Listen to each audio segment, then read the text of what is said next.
नमस्कार दोस्तों।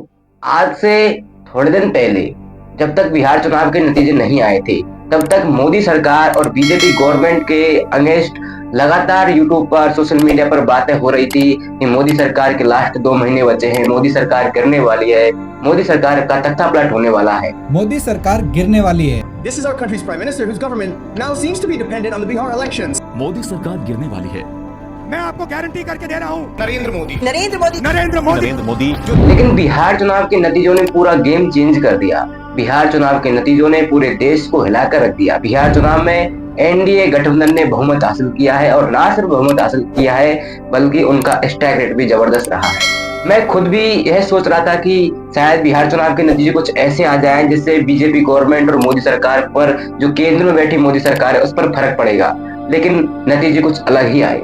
सारे एक्सपर्ट, सारे जानकार ये कयास लगा रहे थे कि बिहार के चुनाव जो हैं, जैसे वोट चोरी का मुद्दा उठा हुआ था, एसआईआर का मुद्दा उठा हुआ था और बीजेपी गवर्नमेंट के प्रति एक नेगेटिविटी लोगों के बीच में आ रही थी, तो ऐसे में लोग यह मान रहे थे कि जो बिहार चुनाव है वो बीजेपी के लिए अग्नि परीक्षा होगा। और ना सिर्फ अग्नि परीक्षा होगा, और वो इस चुनाव को हार भी जाते हैं तो जो नीतीश कुमार, जिन्होंने उनके साथ गठबंधन किया हुआ है केंद्र में भी और राज्य में भी, वो शायद उनसे दूर हो जाए। और नीतीश कुमार जब दूर हो जाएंगे तो बीजेपी के एमपी सेंटर में कम पड़ जाएंगे, बीजेपी का बहुमत कम पड़ जाएगा। बच्चे चिराग पासवान और चंद्रबाबू नायडू, तो चिराग पासवान भी बिहार से बिलोंग करते हैं, तो वो भी अपनी सीटों के बारे में सोच सकते थे और चंद्रबाबू नायडू के बारे में कुछ भी कहना आवश्यक नहीं था। इन्हीं सब वजहों से सारे लोग, सारे इन्फ्लुएंसर, सारे एक्सपर्ट्स ये कयास लगा रहे थे कि बीजेपी गवर्नमेंट शायद हिल सकती है बिहार चुनाव के बाद, लेकिन हुआ इसका विपरीत।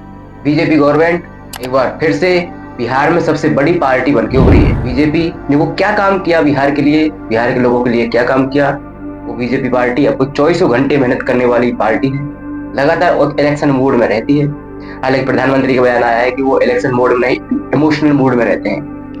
अगले चुनाव 2029 में होने वाले हैं लोकसभा के, तब तक के लिए मोदी गवर्नमेंट स्थिर रहेगी। राहुल गांधी का वोट चोरी का मुद्दा, एसआईआर का मुद्दा कहीं भी काम नहीं आया, लेकिन एक फर्क जरूर दिखा है। बीजेपी अकेली ऐसी पार्टी है जो 24 घंटे मेहनत करती है, चुनावी मूड में रहती है, लेकिन और कोई पार्टी ऐसी नजर नहीं आती है। वो इलेक्शन के टाइम पे ही अपने ऊर्जा को दिखाती है, अपने उसको दिखाती है, लेकिन बीजेपी पार्टी ऐसी है, वो हर हमेशा चुनावी मूड में रहती है, हमेशा जनता के बीच में रहती है। और यही कारण है कि बीजेपी को ज्यादा बहुमत मिलता है, बीजेपी को पॉजिटिविटी आती है, बीजेपी के साथ कार्यकर्ता जुड़ते हैं। और पार्टियों को बीजेपी पार्टी से सीखना चाहिए, उसकी नीति को अपनाना चाहिए, उसकी रणनीति को फॉलो करना चाहिए, तब जाके कुछ पॉजिटिव रिजल्ट आ सकते हैं।